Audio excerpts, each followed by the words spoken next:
Et bonjour les amis, on se retrouve aujourd'hui avec ce nouveau kit Chroma A iSub B de chez Inokin.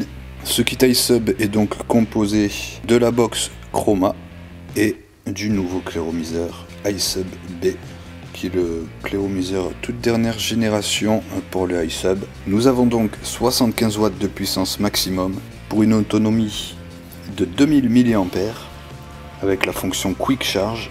La box propose bien entendu le contrôle de température, titane, nickel et SS. La box fait 200 grammes avec bien évidemment la batterie intégrée. Et en dernier, nous avons le cléromiseur iSub B qui est destiné, attention, essentiellement à la vape aérienne et très aérienne.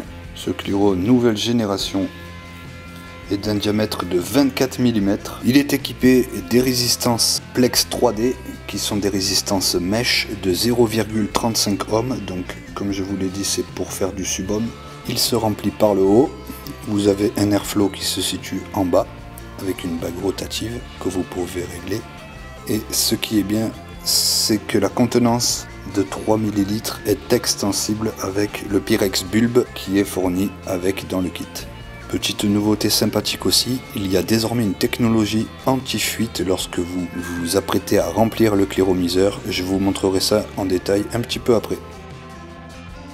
À l'intérieur de ce kit, nous retrouvons donc notre box Chroma A, notre cléromiseur iSub B, le Pyrex bulbe d'une plus grande contenance. Nous avons une résistance Plex 3D en mèche de rechange. Et enfin, nous avons la notice, le câble micro USB pour venir recharger votre box, une pochette de joints supplémentaires pour le cléromiseur et nous avons une bague en silicone. Pour ce qui est de notre cléromiseur avec son Pyrex qui est traité, qui donne les plus beaux reflets, un petit peu rainbow, nous avons donc toujours le même système de résistance qui se clipse directement par le bas. Il n'avait qu'à tirer et la remplacer.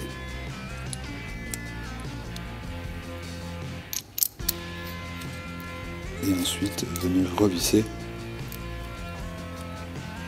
votre base. Pour venir remplir le liquide, c'est très simple, on dévisse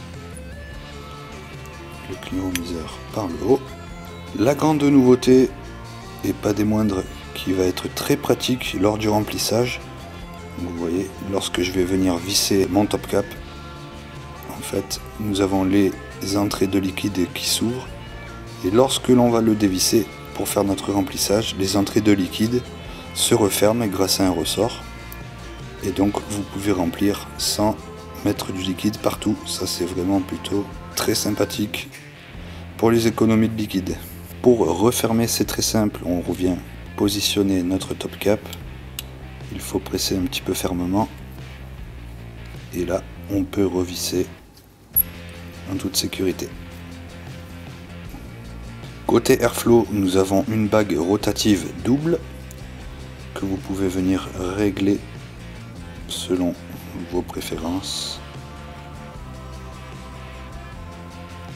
De très aérien à tirage un peu plus serré. Nous avons un drip tip format 510 et sur le dessous nous avons notre pin 510 qui vient se visser sur la box. Du côté de la box, nous avons cette finition alu brossé avec le plastique avec un petit relief pour une très bonne prise en main, plutôt agréable et confortable. En face avant, nous avons notre bouton de mise en fonctionnement et le fire. Nous avons le bouton plus et le bouton moins. Et nous avons la prise micro USB en façade également. Sur le côté, nous avons l'écran qui est intégré avec toutes les informations dont nous avons besoin. De l'autre côté, nous avons notre marque Inokin. Et sur le dessus, nous avons la connectique 510 pour le cléromiseur. Je vous rappelle, pour une question d'esthétique, bien évidemment, 24 mm maximum. Vous pouvez bien entendu mettre plus, mais bon, ça sera moins joli. Pour allumer la box, il suffit de cliquer 3 fois. Nous arrivons sur l'écran principal. Pour éteindre la box, il suffira bien entendu de refaire 3 clics. À l'écran d'accueil, pour basculer entre les différents modes de contrôle de température, il suffit de cliquer sur plus et le bouton Fire. Voilà. Nous avons le nickel, le titane, le SS. Et enfin, nous revenons au mode wattage. Une fois par exemple que vous avez choisi le mode nickel pour le contrôle de température, il suffit de venir presser le bouton Fire et moins pour venir régler la puissance de préchauffage que vous désirez, comme vous voyez ici. Donc là, je vais mettre 75 watts par exemple. Vous validez avec le bouton Fire. C'est le même procédé pour les autres modes de contrôle de température. Lorsque vous êtes en mode wattage classique, pour venir changer la puissance, il vous suffit de rester appuyé sur le plus ou le moins. Dès que ça clignote, vous pouvez réappuyer ensuite pour choisir votre valeur ou de laisser appuyer après pour faire défiler rapidement. Je vais mettre le maximum. Voilà, 75 watts. Je clique sur Fire pour valider. Nous avons aussi un compteur de bouffée accessible en appuyant sur le plus et le moins simultanément. Et enfin, vous pouvez faire basculer les informations dans l'autre sens en laissant appuyer plus et moins, ce qui va vous inverser l'écran. Je vous rappelle que la box dispose de la fonction Quick Charge grâce à son câble micro USB qui vient se brancher en façade et qui permet de recharger la box à 2 ampères. C'est-à-dire à peu près un petit peu plus d'1 heure pour recharger complètement la box qui fait 2000 mA d'autonomie. Vous connaissez la chanson, on va maintenant procéder au remplissage du cléromiseur avec notre liquide préféré.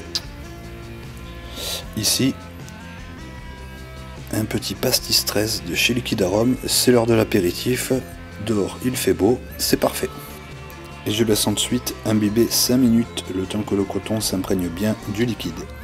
Une fois que notre liquide a bien imbibé la résistance, on vient revisser notre cléromiseur sur la box. Je n'oublie pas de régler déjà mon airflow comme je le souhaite. Lorsque vous allez visser votre cléromiseur, la résistance va être reconnue. Donc il vous propose soit de garder la même valeur. Donc là, je mets que c'est la même résistance. Et nous allons maintenant passer à la dégustation. Je viens ensuite régler ma puissance. 38 watts pour commencer, je valide, ça sera très bien.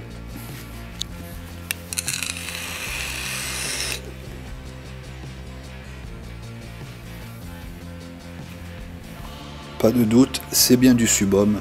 Ça fonctionne du tonnerre, on a vraiment un rendu des saveurs exceptionnel. Sincèrement, pour un cléromiseur avec des résistances prémontées, c'est vraiment super correct. On a un gros volume de vapeur, j'étais à 40 watts, donc voilà, pour moi c'est vraiment parfait pour débuter. Et voilà les amis, c'est déjà la fin de cette vidéo, j'espère qu'elle vous aura plu, n'hésitez pas à la partager, à commenter, à liker. Si vous avez besoin de plus d'informations, je vous invite à consulter notre site www.taclop.com. N'oubliez pas de nous suivre sur nos réseaux, notamment YouTube, Instagram et Facebook. N'oubliez pas la communauté qui est maintenant ouverte, à laquelle vous pouvez adhérer et échanger avec les autres membres. Et pour ma part, je vous dis à bientôt!